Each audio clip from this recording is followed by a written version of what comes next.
I stood there in my dress blues, watching them whisper behind gloved hands. The same people who had known me since childhood, who had watched me grow up in this small Tennessee town, now looked at me like I was invisible. Like the 30-year-old woman in military uniform was just decoration. Poor Sarah, I heard Mrs. Henderson whisper to the mayor's wife. Still playing soldier at her age. When is she going to settle down and do something meaningful with her life? My father's casket sat just 20 feet away, draped in the American flag I had folded with my own hands countless times for other families. But apparently my service meant nothing here. Not to them. They didn't know. None of them knew. And in exactly 14 minutes, when the Secretary of State stepped up to that podium, everything they thought they knew about Sarah Mitchell was about to crumble. But let me start from the beginning. The airplane wheels touched down at Nashville International, and my stomach twisted into the same knot it always did when I came home. I hadn't been back to Millbrook, Tennessee in 3 years. 3 years since I'd walked away from everything familiar to serve my country in ways I could never explain. The rental car smelled like artificial pine and someone else's regrets as I drove the winding roads toward my childhood home. Each mile marker felt like a countdown to Judgment Day. Captain Sarah Mitchell, United States Air Force Intelligence. I whispered to myself, practicing the introduction I'd never get to use. Not here. Here, I was just Sarah, the girl who couldn't keep a boyfriend, who chose playing war over getting married and giving the town grandbabies to fuss over. My phone buzzed against the passenger seat, a secure message that made my heart skip. The operation you led in Prague saved 17 American diplomats, including Secretary Williams. The intelligence community owes you a debt that can never be repaid. I turned the phone face down. Some debts weren't meant to be public. The Mitchell family home sat at the end of Maple Street like a tired old dog, its white paint peeling and the front porch sagging under the weight of too many lonely years. My father had lived here alone since Mom passed, refusing all my offers to move him somewhere smaller, somewhere safer. Now he was gone too. Heart attack at 68, the neighbor had said over the phone. Found him in his garden, still holding the tomato seeds he'd been planning to plant. The key was still under the ceramic frog by the steps. Some things never change in small towns. Inside, everything smelled like Old Spice and coffee that had been brewing too long. Dad's reading glasses sat folded on yesterday's newspaper, and his favorite mug still had coffee rings on the kitchen table.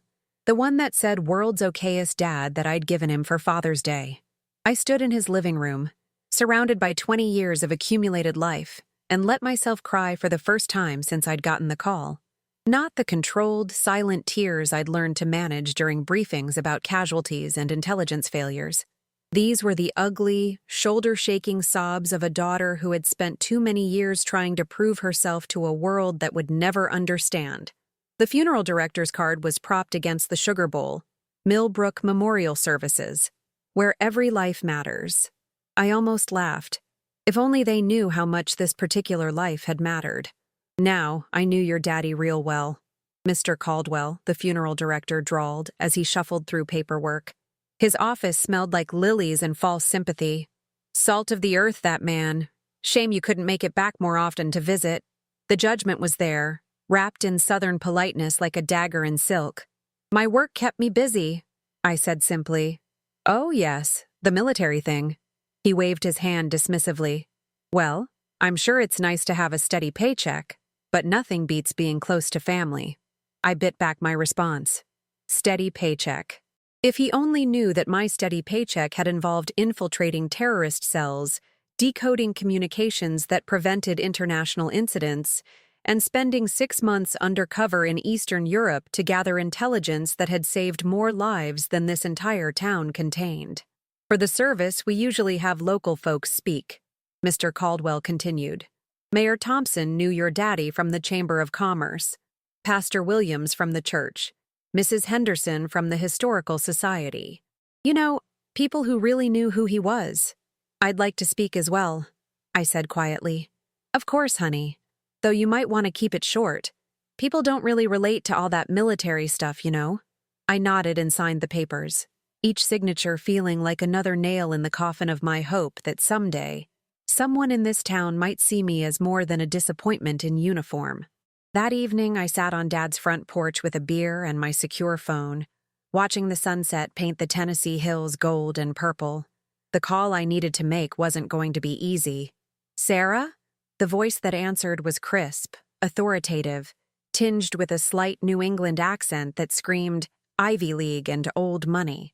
"Madam Secretary," I said, straightening unconsciously even though she couldn't see me. "I'm sorry to call on a secure line for personal business." "Nonsense. After what you did for me and my team in Prague, you could call me at 3 in the morning for cookie recipes. What do you need?" I took a deep breath. "My father passed away. The funeral is tomorrow, and I know this is asking too much, but—" "Where and when?" Secretary Williams interrupted. "I'll be there." "Ma'am, you don't understand. This is rural Tennessee, small town. These people don't know what I do. They think I'm just wasting my life playing soldier." There was a long pause. When she spoke again, her voice was softer, more personal than I'd ever heard it. "Sarah, do you know what I was doing the night you pulled me out of that safe house in Prague? Following your security protocols, ma'am. I was writing letters to my children. 4 letters because I was certain I wasn't going to make it out alive. I was telling my 8-year-old daughter and my 10-year-old son that Mommy loved them, and explaining why Mommy wasn't coming home." My throat tightened. "You didn't just save my life that night, Captain Mitchell. You saved my children from becoming orphans. You saved my husband from becoming a widower. You saved this country from losing a Secretary of State who still had work to do.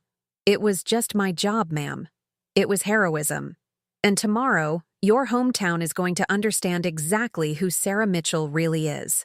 I woke up in my childhood bedroom to the sound of rain against the windows, and my phone buzzing with messages I couldn't answer. The secure communications from Prague, from Langley, from people whose names would never appear in newspapers, but whose work kept the world spinning on its axis.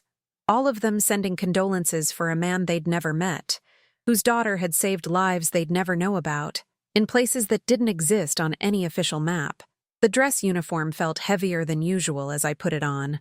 Each ribbon, each medal, each insignia representing deployments and operations that I'd never be able to discuss at dinner parties or high school reunions. The silver star sat just above my heart, awarded for the Prague operation in a classified ceremony with an audience of 12. In the mirror, I looked like everything this town didn't understand. A woman in uniform, standing straight and proud, carrying secrets that would die with me. Downstairs, I made coffee in Dad's kitchen and tried to eat toast that tasted like cardboard. Through the window, I could see cars already heading toward the church. The whole town would turn out for Tom Mitchell's funeral. He'd been beloved. The guy who fixed everyone's lawnmower for free, who brought groceries to elderly neighbors, who never missed a high school football game even after I'd graduated. They'd loved him. They'd tolerate me. My phone rang. Not the secure line, my regular phone. "Sarah, it's Janet from the church." Janet Morrison, who'd been 2 years ahead of me in school and had never let me forget it. "We're having a tiny issue with the flowers, and we need someone to run to Nashville real quick.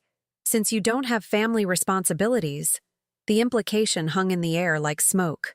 "Since you're not married, since you don't have children, since your life is apparently less important than everyone else's. I can't leave right now, Janet. It's my father's funeral." "Oh, I know, honey, but the service isn't until 2 and you're just sitting there anyway. Mrs. Patterson's arthritis is acting up, and the mayor's wife has her hands full with the reception planning." I closed my eyes and counted to 10 in Arabic, then Russian, then Mandarin. Languages I'd learned for my country. Skills that meant nothing to Janet Morrison. "I'll handle the flowers," I said quietly. "Oh, bless your heart. You're so helpful when you want to be." I hung up and stared at the phone, wondering if there was a translation for "bless your heart" in any of the 6 languages I spoke fluently. Probably not. Some insults were uniquely American. By 1:30, the parking lot at Millbrook Methodist was full, and cars lined both sides of Church Street. The whole town had turned out, just as I'd expected. Dad would have been pleased. I stood at the back of the sanctuary, watching people file in. The Hendersons, the Pattersons, the Morrisons. 3 generations of families who'd known each other since before I was born. They nodded politely when they saw me, their eyes sliding over my uniform with the kind of embarrassed tolerance usually reserved for eccentric relatives. "Sarah!" Mayor Thompson approached with his campaign smile firmly in place. "So sorry for your loss. Your father was a pillar of this community." "Thank you, sir." "Now, I know you might want to say something during the service, but we've got quite a program planned. Lots of folks who knew your daddy real well want to share memories. Might be best to keep any remarks brief, you know? People get antsy during long services." I nodded and took my seat in the front pew, alone. Behind me, I could hear the whispered conversations. She looked so stern in that uniform. Never did understand why she couldn't find herself a nice husband. Tom worried about her, you know? Always off somewhere, doing Lord knows what. Such a shame. She could have been something special if she'd just settled down. At exactly 2 o'clock, Pastor Williams stepped up to the podium and began the service. The hymns were Dad's favorites. Amazing Grace and How Great Thou Art. Mrs. Henderson spoke about his volunteer work at the food bank. The mayor shared stories about Dad's dedication to the Chamber of Commerce. 3 more speakers told anecdotes about his kindness, his humor, his loyalty to friends and neighbors. They painted a picture of a man I recognized and loved. A good man who'd raised his daughter to believe she could be anything she wanted to be, even if he'd never fully understood what she'd chosen to become. "And now," Pastor Williams announced, "we'd like to invite Sarah Mitchell to share a few words about her father." I stood and walked to the podium, feeling 300 pairs of eyes watching me. The woman in uniform, the daughter who'd disappointed everyone by choosing service over settling down. I looked out at the sea of faces, people who'd known me since I was learning to walk, who'd watched me grow up, who'd never seen me as anything more than Tom Mitchell's strange daughter who played soldier. "My father was proud of me," I began, my voice steady despite the tremor in my hands. "He didn't always understand what I did for a living, but he was proud. He kept every newspaper clipping about women in the military. He had a map in his kitchen with pins marking every place I'd been stationed, even though I could never tell him why I was really there." I paused, looking directly at Mrs. Henderson, who was whispering to her neighbor. "He raised me to serve something bigger than myself, to protect people who couldn't protect themselves, to stand up for what's right, even when it's difficult, even when people don't understand." In the back of the church, I noticed movement. A figure in a dark suit slipped quietly through the doors, then another, and another. My father taught me that real strength isn't about proving yourself to people who've already made up their minds about you. It's about doing what needs to be done, whether anyone notices or not. The whispers were starting now. People turning to look at the newcomers taking seats in the back pews. Men and women in dark suits, with the kind of bearing that screamed federal government. Their presence was changing the atmosphere in the room like a storm front moving in. He would have been proud to know that his daughter spent the last 10 years of her life serving her country in ways that most people will never know about, in places that don't exist on any map you can buy at a gas station. Pastor Williams was looking confused now, glancing between me and the growing number of official-looking people filing into his church. Tom Mitchell raised a daughter who believes that some things are worth sacrificing for, that some secrets are worth keeping, that some people are worth saving, even if they never know your name. I stepped back from the podium, and Pastor Williams took my place, clearly flustered. "Well, thank you, Sarah. Now, I believe we have time for one more speaker who apparently has traveled quite a distance to be with us today." The woman who stood up from the back pew commanded attention the way some people commanded armies. Secretary of State Catherine Williams was smaller in person than she appeared on television, but her presence filled the entire sanctuary. Every conversation stopped. Every whisper died. She walked down the center aisle with purpose, her heels clicking against the wooden floor like a countdown. Behind her, I could see faces I recognized from classified briefings. Deputy directors, senior analysts, people whose names appeared in newspapers but whose real jobs remained hidden. The sanctuary was so quiet you could hear the rain against the windows. Secretary Williams stepped up to the podium and adjusted the microphone. When she spoke, her voice carried the authority of someone accustomed to addressing world leaders. "My name is Catherine Williams, and I serve as the United States Secretary of State." The collective intake of breath was audible. I didn't know Tom Mitchell personally, But I flew here today because I owe him a debt that can never be repaid. You see, Tom Mitchell raised a daughter who, 6 months ago, saved my life. You could have heard a pin drop in Millbrook Methodist. 300 people sat frozen, their eyes moving between the Secretary of State and me, like they were watching a tennis match that would determine the fate of the world. Captain Sarah Mitchell, Secretary Williams continued, her voice carrying to every corner of the sanctuary, is one of the most decorated intelligence officers in United States Air Force history. What I'm about to tell you represents the first time any of these operations have been acknowledged publicly. I felt my face flush. This wasn't what I'd asked for. This wasn't what I'd wanted. 6 months ago, I was in Prague leading a diplomatic mission that was, unbeknownst to me, compromised from the beginning. A terrorist cell had infiltrated our security detail. They knew our location, our schedule, our exit routes. My team and I were trapped in a safe house that had become a death trap. Mrs. Henderson's mouth was hanging open. Mayor Thompson looked like he was having difficulty processing what he was hearing. Captain Mitchell had been tracking this cell for 8 months. She'd learned their language, infiltrated their communications, earned their trust.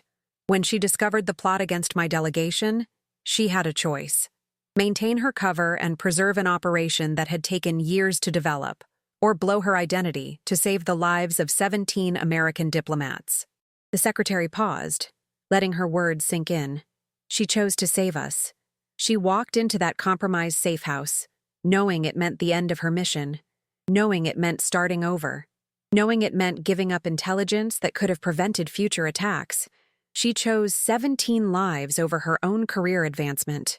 I was staring at my hands, unable to look up at the faces I'd known all my life. The extraction she coordinated got us out with 0 casualties. The intelligence she provided in the aftermath led to the dismantling of a network that was planning attacks in 6 different countries. The woman you see in that uniform has personally prevented more terrorist attacks than any single operative in the past decade. Someone in the congregation gasped. I thought it might have been Janet Morrison. But that's just one operation. In her 10-year career, Captain Mitchell has served in Afghanistan, Iraq, Syria, Somalia, and a dozen other places that I cannot name. She's fluent in 6 languages and conversational in 4 more. She holds a master's degree in international relations from Georgetown and another in computer science from MIT, both earned while on active duty. I could feel the weight of their stares, the recalibration happening in 300 minds. She's received the Silver Star, the Bronze Star with Valor, the Defense Meritorious Service Medal, and the Intelligence Commendation Medal.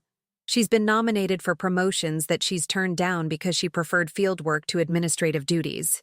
She's been recruited by the CIA, the NSA, and private contractors offering salaries that would make your head spin, and she's turned them all down to continue serving her country in the Air Force. Secretary Williams turned to look directly at me. The reason I'm here today, the reason I asked my security detail to arrange emergency travel to Tennessee, the reason I rearranged meetings with foreign ministers and trade representatives, is because Captain Sarah Mitchell saved my life. She saved the lives of my team. She saved diplomatic relations with 3 allied nations. And she did it knowing that she could never tell anyone about it. The silence stretched out like a held breath. Tom Mitchell raised a hero. Not the kind of hero who gets parades or newspaper headlines. The kind of hero who works in shadows, who makes sacrifices that no one will ever know about, who puts her life on the line every single day to keep this country safe. She stepped back from the podium, but she wasn't finished. I've met presidents and prime ministers, kings and queens, Nobel Prize winners and billionaire philanthropists. But I've never met anyone I respect more than the woman sitting in that front pew. The woman you've known all her life, but apparently never really seen. Secretary Williams walked down from the podium and stopped directly in front of me. In full view of everyone, she extended her hand. Captain Mitchell, on behalf of the United States government and the American people, thank you for your service. I stood and shook her hand, and the entire congregation burst into applause. Not polite funeral clapping. Thunderous, sustained applause that went on until my ears were ringing. But I wasn't looking at Secretary Williams anymore. I was looking at the faces in the pews. Mrs. Henderson was crying. Mayor Thompson was standing, applauding with everyone else. his face red with what I hoped was pride rather than embarrassment. Janet Morrison looked like someone had just explained quantum physics to her in ancient Greek. "There's one more thing," Secretary Williams said, raising her voice to be heard over the continuing applause. "Captain Mitchell's next assignment is to head the new International Intelligence Coordination Center being established in Washington. It's a promotion that comes with the rank of major and a security clearance that I'm not allowed to discuss in public." She smiled, and for the first time since I'd known her, it looked genuinely warm rather than diplomatic. "She'll be working directly with the State Department, the Pentagon, and the intelligence community to prevent the kinds of attacks that she's been stopping single-handedly for the past decade. She'll have a team of analysts, a budget that I probably shouldn't mention in public, and the resources to do work that will literally save thousands of lives." The applause started again, but this time it was different. This time, when I looked out at the congregation, I saw something I'd never seen before in these faces. I saw respect. The reception at the church fellowship hall was unlike any funeral reception I'd ever attended. Instead of the usual quiet conversations about the deceased's favorite Bible verses or his skill at growing tomatoes, people were lining up to talk to me. Mrs. Henderson, who had spent 30 years treating me like a disappointing grandchild, grabbed my hands with tears in her eyes. "Sarah, honey, I had no idea. All this time I thought, we didn't know. It's okay, Mrs. Henderson. I couldn't tell anyone. But we should have trusted you. We should have known that Tom's daughter would be doing something important." Behind her, Mayor Thompson waited with his wife, both looking like they wanted to crawl under the refreshment table. "Major Mitchell," he said formally, testing out my new rank. "I owe you an apology. We all do." "No, sir, you don't. You couldn't have known. But we could have given you the benefit of the doubt. We could have assumed that a young woman smart enough to graduate valedictorian from our high school might have good reasons for the choices she made." Janet Morrison appeared at my elbow, holding a plate of her famous pound cake. "Sarah, I am so sorry about this morning, asking you to run errands on the day of your father's funeral. I feel terrible." "It's fine, Janet." "No, it's not fine. You were dealing with classified work that keeps our country safe, and I was worried about flower arrangements." She paused, looking genuinely confused.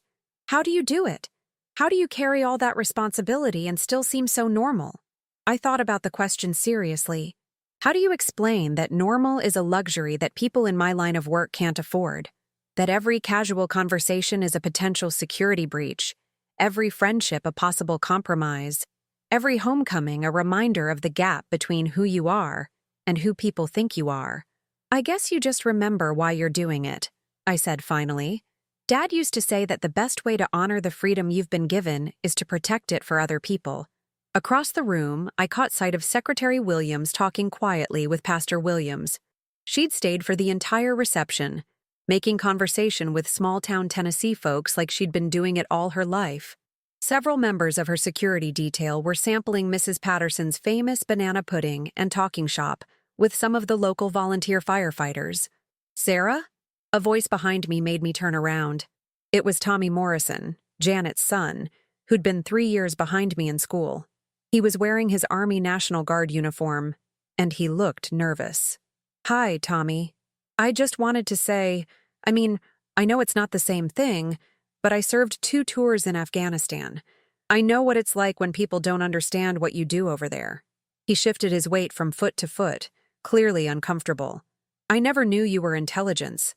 I always thought you were just, a desk jockey or something. But what the secretary said? Man, that's incredible.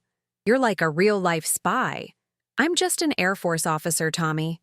"No, ma'am, you're not. You're a hero. And I'm sorry it took all of us so long to figure that out." As the reception wound down and people began to leave, Secretary Williams approached me with a gentle smile. "Walk with me?" she asked. We stepped outside onto the church steps.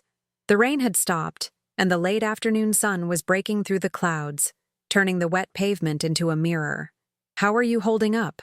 she asked. "Honestly, I'm not sure. This isn't what I expected when I came home." "What did you expect?" I thought about it for a moment.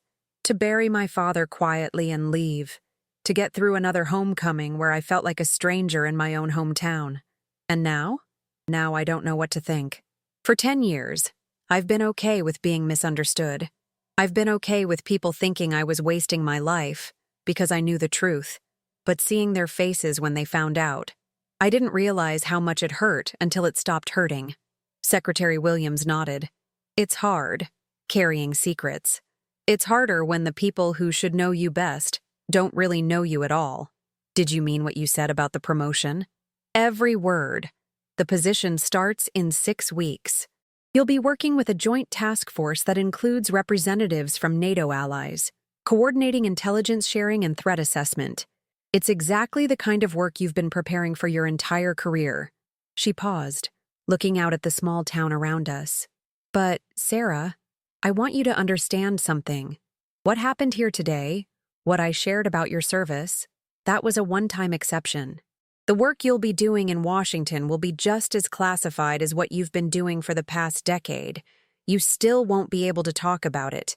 Your neighbors still won't understand what you do for a living. I know. Can you handle that? Can you go back to being misunderstood, now that you've had a taste of recognition? I looked back through the fellowship hall windows at the people cleaning up after the reception. Mrs. Henderson was carefully wrapping leftover cake. Mayor Thompson was helping Pastor Williams stack chairs. Janet Morrison was wiping down tables and directing the cleanup with the same organizational skills she'd used to run the PTA for 15 years. These were good people. They'd made assumptions about me, yes, but they'd also shown up for my father's funeral. They'd loved him, and now they were trying to figure out how to love his daughter too, armed with new information that changed everything they thought they knew. Ma'am, for 10 years I've been serving my country in silence because that's what the mission required. If the mission still requires silence, then that's what I'll give it. Secretary Williams smiled. Your father would be proud. He was proud, even when he didn't understand. The best kind of love, she said softly. A black SUV pulled up to the curb. Her security detail, ready to take her back to Nashville, back to Washington, back to the world of international diplomacy and classified briefings.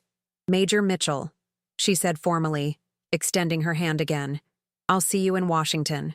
Yes, ma'am. She started toward the SUV, then turned back. Sarah, what I said in there about never meeting anyone I respect more, I meant that too. I sat in Dad's kitchen that evening, surrounded by casserole dishes and sympathy cards from people who now saw me completely differently than they had 12 hours earlier. The house felt different too, still empty, still full of memories, but somehow warmer. My phone buzzed with a text from an unknown number. This is Tommy Morrison. Got your number from Mom. Just wanted to say again how proud we all are. If you ever want to grab coffee when you're in town, I'd love to hear some stories you're allowed to tell. Then another from Mrs. Henderson. Sarah, dear, I'm making your father's favorite pot roast recipe Sunday after church. You're welcome anytime. We have a lot of catching up to do. And another from Mayor Thompson. Major Mitchell, the City Council would like to name the new community center the Tom and Sarah Mitchell Center for Service. Hope you'll consider it. I set the phone aside and walked into Dad's living room, where his reading glasses still sat folded on yesterday's newspaper. But now there was something else on the coffee table. A sympathy card from Secretary Williams, written in her own handwriting. Sarah, your father raised you to serve others without expectation of recognition or reward. Today, you received both recognition and reward. But I suspect what would have mattered most to him was knowing that you'll continue to serve regardless. Some heroes wear capes, others wear uniforms. The best ones don't need either. They just need to know that what they're doing matters. What you do matters. Catherine Williams. I picked up Dad's favorite mug and made myself a cup of coffee, then sat in his chair and looked out at the garden where he'd planned to plant tomatoes. Maybe I'd plant them for him before I left for Washington. Maybe I'd come back next summer to see how they'd grown. For the first time in 10 years, coming home didn't feel like putting on an ill-fitting disguise. It felt like being seen, really seen, by people who mattered. My secure phone buzzed with an encrypted message from Prague. The network we'd dismantled was staying dismantled. 3 more cells had been identified and neutralized based on intelligence gathered during the extraction. Dozens of lives saved by people who would never know how close they'd come to danger. I typed back a brief acknowledgement and turned the phone face down. Some things were still secret. Some sacrifices were still silent. Some heroes still worked in shadows. But now, at least, 17 people in this small Tennessee town knew that their shadows were guarded by someone who'd chosen to serve something bigger than herself. Someone Tom Mitchell had raised to protect people who couldn't protect themselves. Someone who'd finally come home. They laughed. They mocked me. They whispered behind gloved hands at my father's funeral. But when the Secretary of State stood up in that small-town church and told them who I really was, when she explained that the woman they'd dismissed as a disappointment had spent 10 years saving lives they'd never know about, the silence turned to applause. The whispers turned to respect. And I finally understood what my father had been trying to tell me all along. Real service doesn't need recognition to be valuable. But sometimes, recognition makes the service feel a little less lonely. My name is Major Sarah Mitchell, United States Air Force Intelligence. And this was my final revelation. If you've ever been underestimated, if you've ever been dismissed, if you've ever carried the weight of being misunderstood, you're not alone. Subscribe to Final Revelation and hit that notification bell, because every week we share another story of someone who shocked the world when their moment of truth arrived. The next Final Revelation could be about someone just like you. Don't miss it.